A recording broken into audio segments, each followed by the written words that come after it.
ọjọ́ ajé Monday ń lò ní ajé yóò fi lé wa ṣe bùgbé lágbára Ọlọ́run ọba. Àmì àṣẹ ìròyìn fẹ́lifẹ́li náà ló ń dé sí ojú amóhùnmáwòrán yín láti iléeṣẹ́ wa ìròyìn fẹ́lifẹ́li online TV. Lónìí ti ṣe ọjọ́ 26 nínú oṣù kẹjọ ọdún 2024. Fúnmi Adénúgà ni oníròyìn. Kẹ́ ẹ tó gbọ́ kẹtẹpẹ tó ń bẹ nínú ìròyìn wa fún tòní, ẹ jẹ́ ká dá omi mu tútù náà ká mú à ń bọ̀.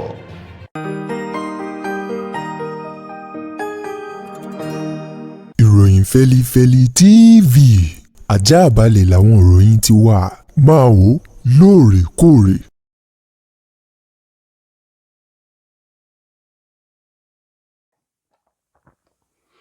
Ẹ káàbọ̀ padà, ìròyìn fẹ́lifẹ́li ọ̀hún rèé lẹ́kùnrẹ́rẹ́. Ààrẹ orílẹ̀-èdè wa Nàìjíríà Bọ́lá Tinubu ló ti ní àwọn tí ń kojú gbogbo àwọn ìṣòro eléyìí tó ń fi orílẹ̀-èdè Nàìjíríà làkàlàkà bí ìgbà ìjì bá ń da igi inú igbó láàmú o. Gẹ́gẹ́ bí ààrẹ Bọ́lá Ahmed Tinubu ti sọ̀rọ̀ náà lópin ọ̀sẹ̀ tó kọjá yìí ní ìpínlẹ̀ Èkó wípé ọ̀pọ̀lọpọ̀ àwọn ìṣòro ètò ń dojúkọ orílẹ̀-èdè Nàìjíríà ní ètò ìṣèjọba òun ti rí dájú wípé wọ́n ti ń fi ọwọ́ bà lọ́kọ̀ọ̀kan èjèèjì láti rí dájú wípé wọ́n borí àwọn ìṣòro ọ̀hún láti gba orílẹ̀-èdè Nàìjíríà kúrò sílẹ̀ lọ́wọ́ wàhálà àwọn ìdààmú èyí tó ń fi orílẹ̀-èdè Nàìjíríà làkàlàkà bí ìjì tó ń da igi inú igbó láàmú. Gẹ́gẹ́ bí ààrẹ Tinubu ti sọ̀rọ̀ òun ní ìpínlẹ̀ Èkó níbi ètò kan tí àwọn ẹgbẹ́ àwọn adájọ́ àgbà lórílẹ̀-èdè Nàìjíríà èyí tí wọ́n gbé kalẹ̀ nínú ìpàgọ́ wọn ní ọlọ́dọọdún èyí tó máa ń wáyé eléyìí tí ètò ọ̀hún bẹ̀rẹ̀ lọ́jọ́ àìkú Sunday tó kọjá ní ìpínlẹ̀ Èkó. Níbẹ̀ ni gbákejì ààrẹ ilẹ̀ yìí Eyín Kasimu Shettima èyí tó ṣojú ààrẹ Tinubu níbi ètò náà ló ti sọ wípé báàbá ní parọ́ tara wa gbogbo alámọ̀ ipò tí orílẹ̀-èdè Nàìjíríà wà lọ́wọ́ eléyìí tó jẹ́ pé tẹ́lẹ̀tẹ́lẹ̀ rí la mọ̀ àwọn ìṣòro èyí tó ń kojú orílẹ̀-èdè Nàìjíríà, ṣùgbọ́n lọ́wọ́ báyìí oníkálukú wa náà ni yóò ti máa jẹ́rìí sí agbára Ọlọ́run eléyìí tí ààrẹ Tinubu àti ètò ìṣèjọba rẹ̀ èyí tí wọ́n ti gùn lé tí wọ́n sì ti ń ṣiṣẹ́ ìyanu nínú ayé mùtúmùwà ọmọ orílẹ̀-èdè Nàìjíríà. Ó ní ọ̀pọ̀lọpọ̀ àwọn ìṣòro ọ̀hún èyí tó dàbí ẹni wípé ó ń fi ẹ̀mí orílẹ̀-èdè Nàìjíríà bí ipò fẹ́ yọ sọnù, ṣùgbọ́n lọ́wọ́ báyìí tí ètò ìṣèjọba ààrẹ Tinubu tó ti ní àǹfààní àti orí ọ̀fẹ́ láti borí àwọn ìṣòro náà, ó wá ní ó kù níbọn rò ìbẹ̀rẹ̀ kọ́ lóníṣẹ́ ò bí kò ṣẹni tó bá ṣe dé òpin. Shettima ní wípé àwọn yóò rí dájú pé wọ́n gba orílẹ̀-èdè Nàìjíríà kúrò lọ́wọ́ wàhálà àwọn ìdààmú àti ogun ètò ààbò eléyìí tó ń bá orílẹ̀-èdè Nàìjíríà fínra. Ẹ̀wẹ̀, ẹni tó ti fìgbà kan jẹ́ igbákejì ààrẹ tẹ́lẹ̀ rí lórílẹ̀-èdè yìí tó tún díje du ipò ààrẹ lábẹ́ ẹgbẹ́ òṣèlú PDP lọ́dún 2023 èyí tó pàdánù sọ́wọ́ ààrẹ Tinubu ti ẹgbẹ́ òṣèlú APC eyín Alhaji Atiku Abubakar, òun ló ti sọ wípé ibi líle báyìí ńlá ń bá ọkùnrin akíkanjú ogun. Ó ní lásìkò tá a wà yìí ó yẹ kí ààrẹ Tinubu kó gbójú gbóyà láti bọ́ sí ìta gbangba wáyà láti sọ fún àwọn ọmọ orílẹ̀-èdè Nàìjíríà wípé adé òun tó ti ní yóò gún tẹ́lẹ̀ kò gún mọ́ o lórí ọ̀rọ̀ ẹ̀kún owó orí epo tá a mọ̀ sí fuel subsidy èyí tí ààrẹ Tinubu kéde rẹ̀ yíyọ rẹ̀ lọ́dún 2023 nínú oṣù karùn-ún wípé subsidy is gone, wípé kò sí nǹkan tó ń jẹ́ wípé a máa san owó ẹ̀kún owó orí epo mọ́. Ṣùgbọ́n Atiku Abubakar ní pẹ̀lú ẹ̀rí tó fi wọ́n àti ìdánilójú wípé ààrẹ Tinubu àti ètò ìṣèjọba rẹ̀ wọ́n ti bẹ̀rẹ̀ sí ní san ẹ̀kún owó orí epo ọ̀hún padà láti bí ọ̀pọ̀lọpọ̀ oṣù sẹ́yìn, ṣùgbọ́n tí wọ́n ń fi ẹ̀kọ́ tọná fún àwọn ọmọ orílẹ̀-èdè Nàìjíríà pẹ̀lú irọ́ pípa èyí tí ààrẹ Tinubu sọ káàkiri àwọn orílẹ̀-èdè kan eléyìí tó lọ bí orílẹ̀-èdè New York, orílẹ̀-èdè Qatar àti orílẹ̀-èdè Faransé o èyí tí wọ́n ní ààrẹ Tinubu lọ ń sọ di mímọ̀ wípé àwọn ò san ẹ̀kún owó orí epo mọ́ ní orílẹ̀-èdè Nàìjíríà. Atiku Abubakar ní irọ́ gbu ló wà nínú ọ̀rọ̀ náà wípé ń ṣe Tinubu ń ṣe ní parọ́ tó sì ń ti àwọn ọmọ orílẹ̀-èdè Nàìjíríà sínú kòtò ọ̀gbun ni o. Ó ní pẹ̀lú àwọn ọ̀rọ̀ tó ń jáde láti iléeṣẹ́ epo NNPCL tí ṣe ti ìjọba àpapọ̀ pẹ̀lú tírílíọ̀nù owó kan eléyìí tó dín díẹ̀ ní tírílíọ̀nù 8 náírà fi wọ́n wípé lótìtọ́ lódodo ní ààrẹ Tinubu ló sì ń san ẹ̀kún owó orí epo, ṣùgbọ́n tó kọ̀ láti sọ òtítọ́ fún àwọn ọmọ Nàìjíríà wípé Tinubu o kò kójú òṣùwọ̀n láti jẹ́ ààrẹ ilẹ̀ yìí, bẹ́ẹ̀ sì ni kò ní ìgboyà. Ó ní tó bá jẹ́ pé ó ní ìgboyà ni ó yẹ kó sọ wípé lótìtọ́ ni wọ́n ti ń san owó ọ̀hún padà yàtọ̀ sí kíkéde ẹ̀kún yíyọ rẹ̀ èyí tó ń kéde rẹ̀ ní ọdún tó kọjá.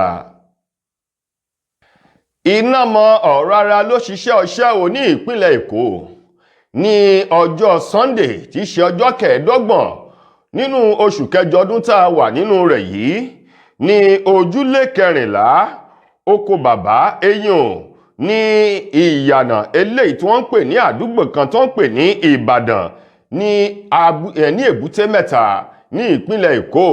Níbẹ̀ ni wọ́n ti ní iná ọ̀hún dédé ṣẹ́yọ lówùúrọ̀ kùtùkùtù àná ní nǹkan bíi aago 11 ààbọ̀ òwúrọ̀ lásìkò tí àwọn ènìyàn ti jáde tí wọ́n ń bẹ nílé ìjọsìn.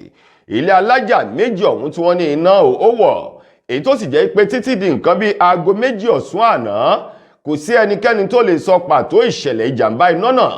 Nígbà tí àwọn òṣìṣẹ́ panápaná tó tún dòòlà ẹ̀mí ẹ̀ka ti ìpínlẹ̀ Èkó bákan náà, iléeṣẹ́ panápaná ti ìjọba àpapọ̀ àti iléeṣẹ́ èyí tó ń rí sí ìṣẹ̀lẹ̀ pàjáwìrì ní ìpínlẹ̀ Èkó tí àwọn ìgbìmọ̀ mẹ́tẹ̀ẹ̀ta wọ̀nyí tí wọ́n yóò pàdé níbi ìṣẹ̀lẹ̀ jàmbá náà ni wọ́n sọ di mímọ̀ wípé iná ọ̀hún ó jó ilé alájà ọ̀hún àti àwọn ohun tó ń bẹ nínú ilé eléyìí tó jẹ́ mílíọ̀nù olówó iyebíye. Ṣùgbọ́n wọ́n ní kò sí ẹnikẹ́ni eléyìí tó farapa tàbí tó bá ìṣẹ̀lẹ̀ náà ọ̀hún lọ, wípé èyí ń ní ìròyìn ayọ̀ èyí tó ń bẹ nínú ìṣẹ̀lẹ̀ jàmbá iná ọ̀hún. Ṣùgbọ́n wọ́n ní ilé náà tó jóná lójú ọ̀pọ̀lọpọ̀ dúkìá owó iyebíye mọ́lẹ̀ tí ẹnikẹ́ni nínú ìwádìí sì fi hàn wípé wọn ò tí ì lè sọ pàtó ohun tó fà á tí ilé ọ̀hún tó fi gbaná tó sì jóná gúdúgúdú. Ẹ jẹ́ ká lọ rèé polówó ọjà náà. Oògùn aṣaralóore S2 herbal mixture tá a bá wá lọ tá a padà dé a ó máa tẹ̀sí ọwọ́ iwájú nínú ìròyìn wa Feli-feli à ń bọ̀. X2 ultimate herbal mixture ó dára fún fúnpá tó ga má bóra ẹ̀ pa.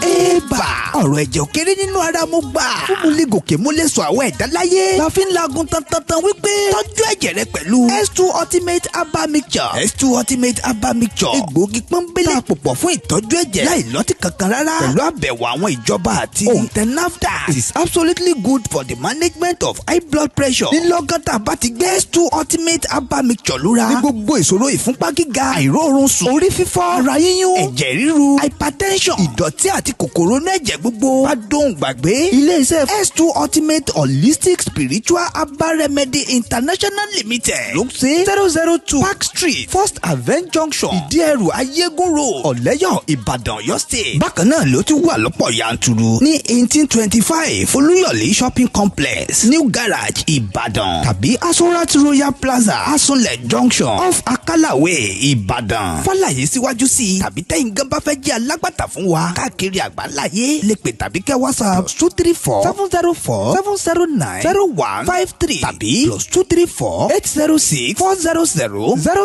0204. Bákan náà ní ẹ lè kàn sí wa látòrí diaspora nọ́mbà wa +353 894 982 845. ẹ má gbàgbé wípé ìlera lóògùn ọrọ̀ léyìí tó jẹ́ sí wípé ẹ lè kàn sí iléeṣẹ́ S2 herbal fún ìtọ́jú àwọn àìsàn míì bíi ìfúnpá gíga, diabetes, low sperm count, high blood pressure tàbí low blood pressure, arthritis, ìdákọ́lẹ̀, infertility, blood cleansing, fat burn àti bẹ́ẹ̀ bẹ́ẹ̀ lọ. S2 ultimate herbal mixture ló ní káwọn yàmàyàmà kò lágọ̀ọ́ ara kálá làáfíà kára wa dá ṣáká. X2 ultimate herbal mixture ló ń wí ọjọ́ tí dẹ̀ náà jọra bá ti ọ̀lẹ́lẹ̀. Ẹ káàbọ̀ padà. A lérò yìí pé ẹ ti gbọ́ ìpolówó ọjà ọ̀hún. Ẹ̀yin náà lọ rèé lọ sí àwọn ilé ìtajà tẹ́ ẹ gbọ́ ìpolówó ọjà rẹ̀ láti lọ rèé mú oògùn tí wọ́n fi ewé àti egbò ilẹ̀ wa ṣe S2 herbal mixture kẹ́ ẹ máa fi ṣara rìn dín. Ìròyìn Feli-feli sì ń tẹ̀ sọ́wọ́ iwájú.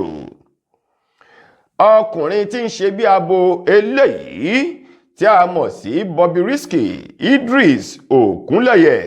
Bobrisky ló ti sọ wípé òun sì tún fẹ́ràn láti padà lọ sínú ọgbà túnṣe ọ̀hún lẹ́ẹ̀kan sí nítorí pé ibẹ̀ jẹ́ ilé èyí tóun rí gẹ́gẹ́ bí téèyàn ti lè gba ìsinmi lẹ́nu iṣẹ́ o.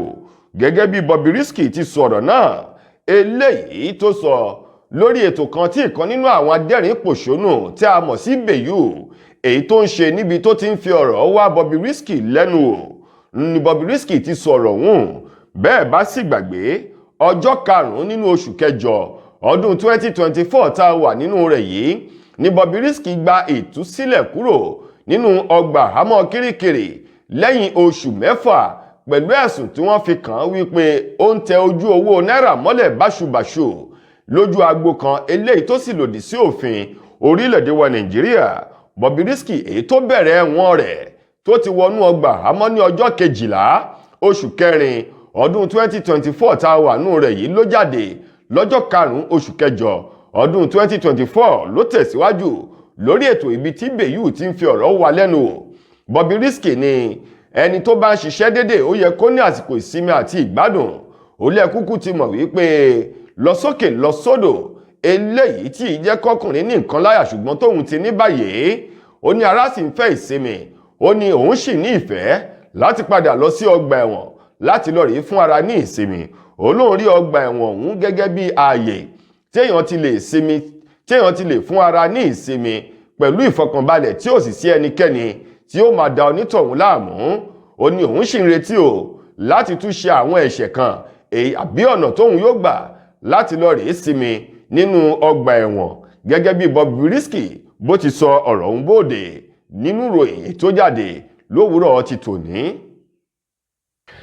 Lákòótán nínú ìròyìn wa fún tòní, ọ̀kan nínú àwọn gbajúgbajà òṣèré sinimá àgbéléwò elédè òyìnbó tí ṣọmọ orílẹ̀-èdè wa Nàìjíríà Sharon Ọ̀pamẹ̀ Ohunma ló ti dágbére fún ayé wípódìgbò ṣe lọ́jọ́ àìkú Sunday èyí tí wọ́n kéde ikú arábìnrin ọ̀hún wípé ó ti dágbére fún ayé lẹ́yìn oṣù kan èyí tó bí ọmọ tuntun lòndòlóndó kan èyí tí ṣe ọmọ ẹlẹ́ẹ̀kejì tí ó ní nínú ayé gẹ́gẹ́ bí ìròyìn búburú ọ̀hún ti jáde látẹnu ọ̀kan nínú àwọn tí wọ́n jọ jẹ́ òṣèré èyí Stanley on top ló fi ọ̀rọ̀ ọ̀hún léde sórí ìkànnì ayélujára rẹ̀ wípé ó jẹ́ ìbànújẹ́ ọkàn tó ń ti ọgbẹ́ ọkàn fún òun láti kéde ọ̀rọ̀ yìí ní ọjọ́ sátidé tí ṣe ọjọ́ 24 nínú oṣù kẹjọ ọdún tá a wà nínú rẹ̀ yìí.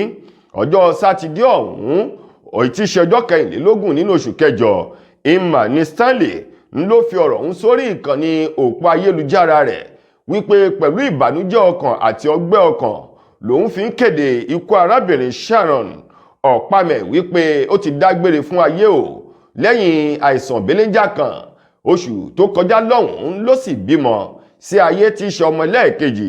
wọ́n ní lẹ́yìn tó ti bímọ náà ló ti ń bá àwọn àìlera kan fà á ṣùgbọ́n tí ọlọ́jọ́ dé bá ní ọjọ́ sátidé èyí tó kọjá yìí tó sì jẹ́ ọgbẹ́ ọkàn àti ìbànújẹ́ fún agboolé amúlùúdùn ní orílẹ̀-èdè Nàìjíríà pàápàá jù ní ìpínlẹ̀ Ẹdó àti àwọn tí wọ́n ṣeré sinimá elédè òyìnbó. tó ẹ̀yin ará, ìròyìn Feli-feli kò ní jù báyìí lọ láti iléeṣẹ́ wa ìròyìn Feli-feli TV lónìí tí í ṣe ọjọ́ ajé Monday títí di ojúmọ́ ọ̀la tí a tún máa bá ròyìn ní ìpàdé lórí ìkànnì ayélujára yìí ìròyìn Feli-feli online TV. lèmi Fúnmi Adénúgà fi ń sọ yìí pé eré ayọ̀ Ọlọ́run kò ní fi wálẹ̀, ọjọ́ ayọ̀ wa kò ní di ọjọ́ ìbànújẹ́ ẹ ṣeun gan ni